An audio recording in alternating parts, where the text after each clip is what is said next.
When we stayed at our second rented home here in Canada, we had this really amiable neighbors, a couple, a much older couple, should be in their late 60s, maybe early 70s. And the husband was quite fond of my own husband. They would always stand outside and chat and gist after they both take the trash out. Sometimes my husband would take his out for him. He's an elderly man. They were cool. They were friends, right? I remember this fateful day. My husband came in after some moments spent with this man, and he broke into this couple apropos moment. If you're married, you know what I'm talking about. Or if you are in a relationship, you know what I'm talking about. That apropos moment of husband and wife. And he ran in and he was like, gisting me. He's like, baby, would you believe that's mad? That my friend, he told me that they sold their home, their big, nice, fancy home, and they moved into a rented apartment. Like that apartment that made them our neighbors. And at that point, it was totally incomprehensible to me. I just couldn't understand it. I couldn't resonate. I couldn't believe it. I was like, why would anyone give up being a homeowner and then go back to renting at old age? It seemed to me like moving backwards. The Nigerian in me was God forbidding it. Now, having lived in multiple rents and now owning a home, I think I am in the best position to tell you why people like that elderly man exist. Why some people would rather rent than buy. In today's video, we are going to be discussing the advantages of renting abroad instead of buying. This is a two-part video. An earlier one had already been published where I broke down the reverse, where we discussed the advantages of buying over renting. So if you haven't watched that one, you can pause this one and go and watch, or you can, after watching this one, go watch that one however you want it. Okay, before we jump into this video, let us do our introduction. Hello guys, what's up and welcome back to my YouTube channel. It's me, your girl barrister NEZE, and this is NEZE Peperempe. If you're new here, I just see my face for the first time, or if you've been watching sneaking in and out without subscribing, don't forget to subscribe. The button is down there, yes, and it will mean a lot to me to see you subscribe and become a permanent resident. Instead of being on a student visa on this channel, become a PR. And join us while we move the channel to the permanent site, all right? Thank you so much, and drop your comments as we discuss. Now let us jump right into this video. Number one, buying is such a big, expensive project. Renting is not. Now, one major advantage that renting has over buying is the large upfront costs that it requires for buying that does not exist when it comes to renting. One of the biggest barriers to buying a home in Canada and similar climes is the amount of money required before you even move in, before you even get to co-own the house. And for many people, especially new immigrants who are still trying to stabilize, trying to find their feet and build savings, that poses a very huge challenge and disadvantage for them. But for rent, the entry cost is relatively small. All you need is your first month's rent and your security deposit. Shikina. In Nigeria, we call it the caution fee. That's the money you forfeit when you damage the house, or the money that is reserved to make repairs if damage occurs, right? But to buy a home, you first need to bring between 5 to 20% of the cost of that house to contribute as equity, as down payment. And should I even surprise you, the down payment required can even be more than that 20% to shock up debt service ratio, depending on your income vis-a-vis the cost of the property. So if your income by law cannot carry, is not proportionate to the mortgage that you'll be paying every month, you have to put more money in down payment to be able to keep you within boundaries. I don't want to go into that explanation, but if you know, you know what I'm talking about. So to buy a $500 home with the least amount of down payment required, you need $25,000 first sitting and relaxing in your account, waiting before the conversation can even begin. And let us not even get started with the many other expenses even before you move in. I'm talking about closing costs, the administrative and transactional expenses required to finalize that purchase, like legal fees. Of course, we paid legal fees, home inspection fees. Remember, we did inspection where they came to check whether anything is missing, structural defects, any problem that are not clear to naked eyes. There are appraisal costs. God bless you, you use a B lender. Maybe you are not in a position to use an A lender. Maybe you use a B lender. You have to pay brokerage fee, which is between 1 to 2% of the cost of that transaction. So imagine a home of $700,000, for example, and you have to pay 2% to the broker as brokerage fee. Is that not $14,000 on brokerage fee alone at 2%? You will still pay lender fee. Yes, if you use a B lender, you pay lender fee. Then talking about moving costs, it costs thousands of dollars to move things from one place to the other. Especially if you're a big family, your husband cannot carry freezer. Your husband cannot carry treadmill. Everybody is busy. You might not want to start burdening people. You might have to use movers depending on your circumstance. So, and this is, you never even enter house. You haven't even gotten the keys. These are just preliminary expenses to be able to afford the mortgage. So there are so many other expenses that you might be faced with, even aside that big down payment. And believe me, this is a big barrier. This is a major disadvantage. But renting, on the other hand, is easy and smooth. It's affordable. It's realistic for a lot more people. And that is why those who do not want that financial pressure or who cannot afford it at the time, they just opt for renting jejely and have their peace. So yes, one major advantage of renting over buying is that it is more practical and realistic for a lot of people. It is not such a huge capital intensive project. You just get your rent and be managing your life jejely until whenever. All right. And talking about buying, let me introduce to you again this wonderful realtor that helped us to purchase our home, Mr. Chris Okoloise. He has all the skill, all the know-how, all the experience, all the customer centricity, the attitude. You know, it takes attitude to manage people. Hey!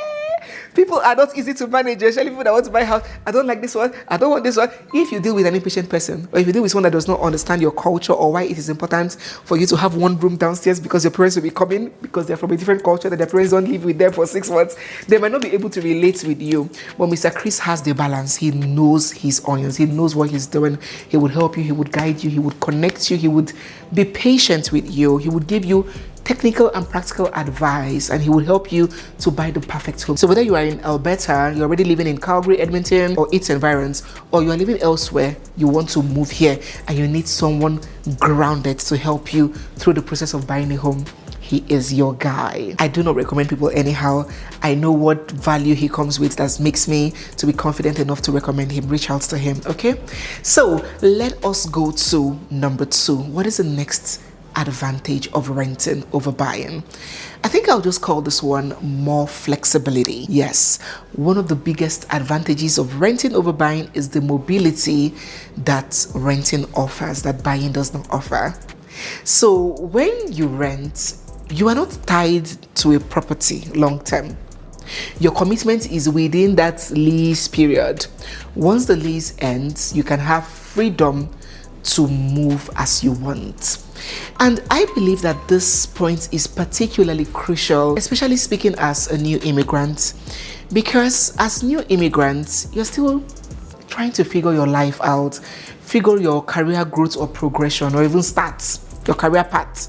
There's so many other factors you're trying to put into consideration. You might be promoted and you need to relocate. You might lose your job and need to move. You might find another opportunity. You might find an opportunity in another city. You might need to move to where work is available.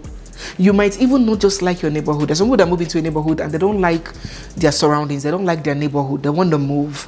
If you are renting, it becomes pretty straightforward, right? Once it ends, pack your things and go. But if you are an owner, If you have bought, then it becomes a lot more complicated. And I find this point very, very relatable. Remember that we had to move very suddenly from Calgary to Edmonton due to a job opportunity.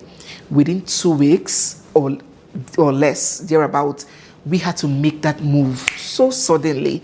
And at that point, we were so happy that we hadn't bought yet. Because if we owned a home in Calgary, if we were buyers, there is every chance that we would have forfeited that opportunity. It now becomes a more difficult decision to make. And even when we landed Edmonton, we landed in a rental property first, right? Sudden move. We stayed at this place and we stayed there for like 3 months, after which we then moved to our own place. So we didn't even have to wait for the lease to end. We were very ready to even forfeit our security deposit, but the man was so kind, we didn't even have to forfeit it. We gave him notice and helped to get a replacement. And we moved. But when you have bought a property, it becomes problematic because selling is not as easy as they make it seem. Selling a house is not a walk in the park. Several people coming in and out and not buying. It takes time, it takes patience. Sometimes these properties are listed for 1 year, no buyer yet. It's stressful. It can even be expensive because you might have to pay the realtor or whatever. So you'll find yourself considering taking on life's opportunities and making that big leap because you are tied down due to ownership. And I feel like that flexibility matters a lot to early immigrants, newcomers, because it allows us the opportunity to adjust without being locked down. Some people landed in a particular province, and when they got there, they saw that it's not the best place for them. Maybe it's too expensive. I know how many people that landed in Ontario and are now in Edmonton because they couldn't cope with how expensive that place is. So just imagine if within the first 2 years they had bought a house there, it now becomes a more difficult decision. It could even be for maybe your kind of job is not in demand where you are and you need to move fast. Renting provides that mobility and adaptability that buying does not offer. And believe me, that is another big advantage of renting. Number 3, no market risk. I would explain. Relax, chillax. I'm going to explain. So another major advantage of renting abroad rather than buying is that with renting, one is not exposed to the ups and downs, the highs and lows of the housing market. Okay, when you rent, you're just paying for shelter as every other service you pay for, just as you're paying for food or clothes or every other expense. Your financial position is not directly affected by whether the prices of property goes up or whether it falls. And I know that whenever we talk about real estate, we always like to assume the position that the prices of properties will always go up. But that is not always the case. Sometimes property values drop, it crashes. And what if you have a need to sell at that time when the price has dropped? What if you want to move from Canada to the US for another opportunity and you want to sell, or for some reason you want to sell? What happens? That means you running at a loss. What if you buy the property when the value is still high and then it crashes and you find yourself paying for an expensive property when in reality it is less than that value that you're paying for? So for example, you bought a house at $700,000. You have a mortgage of $700,000 plus the interest, and that house crashes to $500,000. You are now paying $700,000 for a house that is now $500,000. No be juju be that. That is what they call the risk of buying at the wrong time, and it is a thing. It does happen. But with renting, you transfer all of those risks to the owner. Nothing concerns you. Whether markets fall or whether it rise, nothing concerns you. It's not your concern. So it is a game of risk and rewards. Just as homeowners can build equity, they can also lose equity while the renter stays in the middle, unbothered and jolly. Number 4, the ongoing costs. Hi! Ayeleo! Ibosio.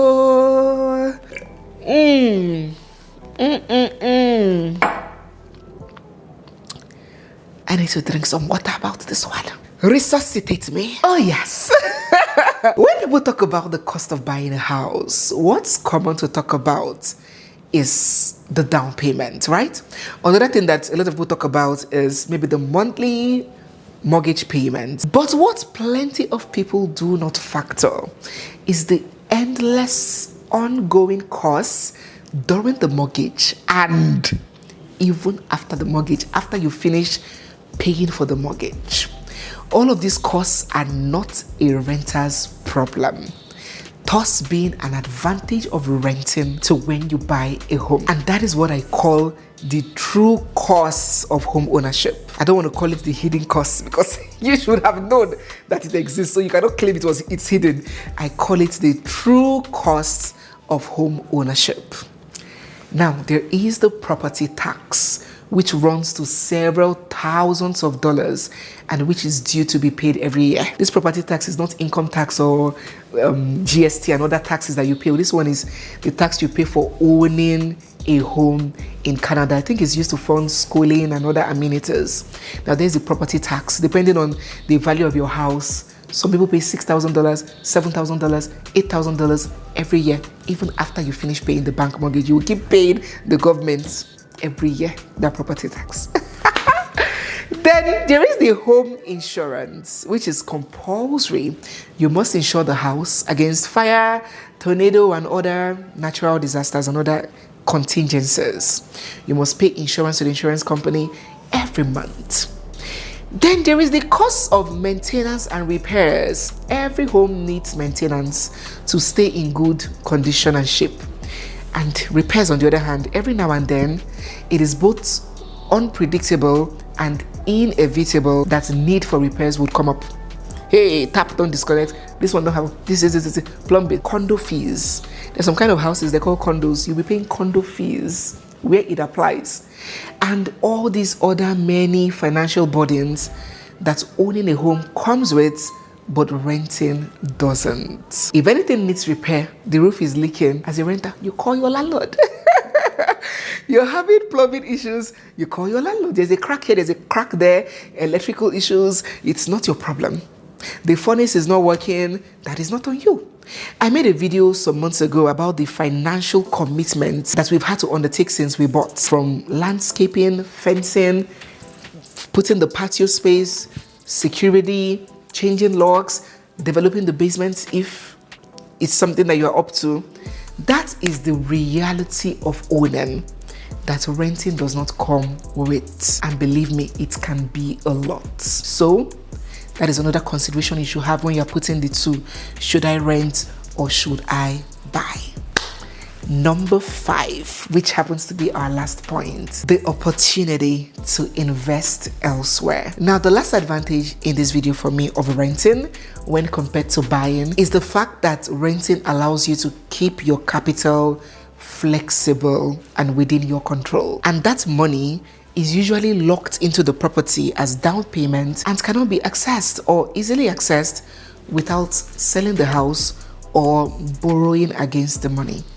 For example, if someone uses $80,000 for down payment, that money is tied to that property and no longer available for other opportunities. But for renting, if you have that $80,000, you can stay liquid. You can keep your money available. There are so many people who do not want to concentrate all their risk, putting all their money in one place, in one single investment.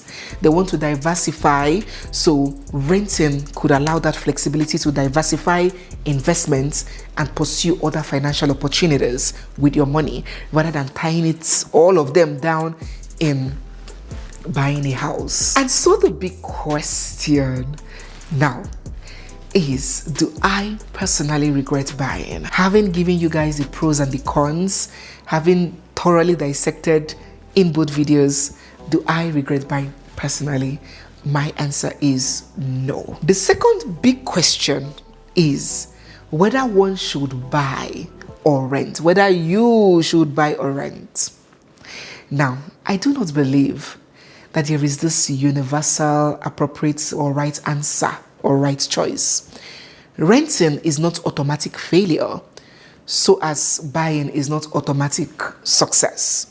Both of them are tools, and the real question that you should ask yourself is, which tool best fits my situation, not what is the other person doing. Of course, if you've been watching me for a while now, you will know that I am completely immune to other people's decisions. I don't take any action in my life based off of what other people are doing. So if you have an okay and steady income, you have good credit history, because that would affect your rates, your credit reports. The higher your credit score, the better rates you get. So if you have good credit score and history, if you have a clear path, you have settled the bit, and you indeed hope to stay, you intend staying in one place, you want to build equity, you want to build stability, not flexibility. If stability, not flexibility, is what is more important to you, then buying may be a better option. But if you are still relatively new in the country, still trying to stabilize your career, exploring different cities is important to you, or you do not have a steady or stable income source yet, you're still trying to build yourself and your savings, my darlings, don't pressure yourself.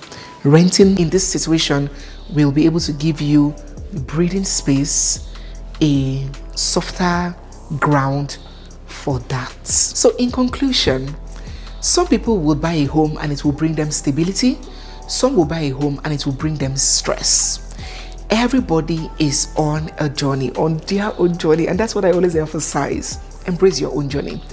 And the goal should not simply be to own a home, to be a home buyer, but to have a sustainable, something you can sustain long term, happy and fulfilling life. That should be what is paramount to everybody. If buying will not give you that, you've looked at your situation, your pockets, your peculiarities, and you find that buying will not give you that and renting will, or if vice versa, by all means, go for what is practical for your peculiar situation. In conclusion, to make that decision, you need to ask yourself, what is my reality? What is the state of my finances? What is most important to me? What is my long-term plan, my projection? When you genuinely ask yourself these questions, you would arrive at what's best for you. I am wishing you all the very best. I'm rooting for you, and I love you from the bottom of my heart. I hope these videos I'm making are educative and are able to help somebody. So thank you so much, guys, for watching. It's time to bring this video to an end here. If you're new here, you are seeing my face for the first time, or if you've been watching without subscribing, don't forget to hit the subscribe button. It's just down there. You're going to see it there. Subscribe is free of charge. Give this video a big thumbs up. Drop your thoughts down in the comment section. Share your experiences and stay glued, for we have so much more coming your way. Don't forget Mr. Chris Okoloise if you are looking at buying a home in Calgary, Edmonton, and its environs, the whole of Alberta. He is your go-to guy. Reach out to him. And if you're here to pick up a copy of our book, The Unbroken Spirit, which will help you identify, know, and name some things to avert certain challenges in marriage, or even deal with those challenges if you're already in it. This book is all the resource that you need. Scan or click on the link down below to grab a copy. Available on Amazon. Thank you so much, guys. Once again, it's me, your girl barrister NEZE, and this is NEZE Peperempe. I'll see you guys in my next one. For now, bye.